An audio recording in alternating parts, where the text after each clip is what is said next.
राहुरी येथे होणाऱ्या पोटनिवडणुकीच्या निमित्ताने नेमकी काय नवीन राजकीय चर्चा सुरू झाली आहे हे जाणून घेऊया आजच्या या व्हिडिओमधून। नमस्कार, मी अभिनंदन परुळेकर आणि कॅमेरावर आहेत जयेश पाटील।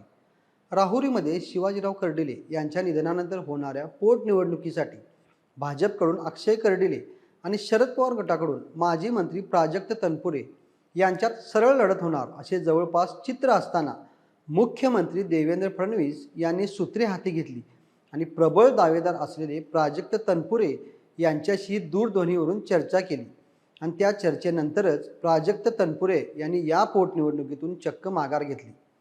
पुन्हा एकदा फडणवीस वर्सेस पवार या सामन्यात देवेंद्र फडणवीस यांनी शरद पवार यांच्यावर मात केलेली संपूर्ण राज्याने पाहायला मिळाली।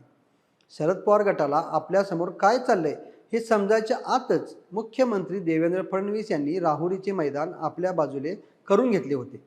आता तर त्याच्याही पुढे जाऊन प्राजक्त तनपुरे 20 तारखेला आपली जाहीर भूमिका स्पष्ट करणार आहेत आणि नेमकं त्याच वेळी मुख्यमंत्री देवेंद्र फडणवीस सुद्धा राहुरीत असणार आहेत। माझी निवडणुकीची सगळी तयारी झालेली होती, पण मी विचार केला की मी निवडून येऊन आमच्या पक्षाचे 10चे 11 आमदार झाले असते। या पलीकडे काही फरक पडणार नव्हता, सरकारमध्ये देखील काहीही बदल होणार नव्हता, उलट मतदारसंघातील विकास कामांना थोडी खीळच बसली असती।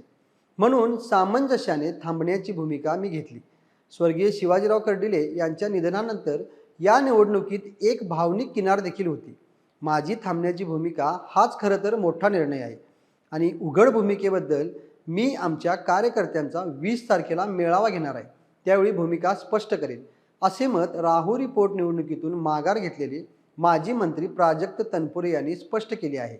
दुसरीकडे अक्षय कर्डिले म्हणतात, राहुरी शहराच्या विकासासाठी नवीन सुरुवात करत असून माझ्या शेवटच्या श्वासापर्यंत राहुरीसाठी काम करत राहील एवढा मी शब्द देतो। दोन्ही विधानं पाहता दोघांच्याही भूमिका राहुरीचा विकास करणं याच आहेत। बारामतीप्रमाणेच राहुरीची सुद्धा पोटनिवडणूक लागलेली आहे आणि तिथे स्वर्गीय शिवाजीराव कर्डिले यांचे सुपुत्र अक्षय कर्डिले यांनी भाजपतर्फे उमेदवारी अर्ज सादर केला आहे, तर त्यांच्यासमोर प्रबळ आव्हान असणारे शरद पवार गटाचे प्राजक्त तनपुरे यांनी भाजपचे प्रदेशाध्यक्ष रवींद्र चव्हाण आणि पालकमंत्री राधाकृष्ण विखे पाटील यांच्या भेटीनंतर आणि त्याचवेळी मुख्यमंत्री देवेंद्र फडणवीस यांच्याशी दूरध्वनीवरून झालेल्या चर्चेनंतर निवडणुकीतून माघार घेतली होती। माघारीचा निर्णय हा सर्वांशी बोलून आणि विचार करून घेतला आहे असे प्राजक्त तनपुरे यांनी त्यावेळी स्पष्ट केले होते। या पोटनिवडणुकीत भावनिक विचार करता राजकीय लाभापेक्षा भविष्यातील धोरणांचा विचार करून प्राजक्त तनपुरे यांनी घेतलेली माघार महत्त्वाची मानली जाते। शुक्रवार दिनांक 17 रोजी मात्र त्यांनी प्रतिक्रिया देताना आपली उघड भूमिका 20 तारखेला स्पष्ट करू असे माध्यमांशी बोलताना सांगितले आहे। सर्वात महत्त्वाचे म्हणजे 20 तारखेला मुख्यमंत्री देवेंद्र फडणवीस यांची सुद्धा उपस्थिती राहुरीमध्ये असणार आहे, त्यामुळे अशा वेळी प्राजक्त तनपुरे यांची भूमिका मांडण्यात फार मोठा अर्थ दडलेला दिसतो। राष्ट्रवादी शरद पवार गटाकडून या निवडणुकीसाठी गोविंद मोकाटे यांनी आपला उमेदवारी अर्ज दाखल केला आहे। ते नगर तालुक्यात आले आहेत। त्यांच्यासह 7 उमेदवार या ठिकाणी आपले भविष्य आजमावणार आहेत। या निवडणुकीचा आणखी एक वैशिष्ट्य म्हणजे महाविकास आघाडीतच या ठिकाणी फूट पडलेली आहे, कारण गोविंद मोकाटे यांनी शरद पवार गटाकडून अर्ज भरला आहे, तर उबाटा गटाचे रावसाहेब खेवरे यांनी बंडखोरी करत अपक्ष अर्ज भरला आहे, त्यामुळे मवियात उघडफूट झालेली दिसत आहे।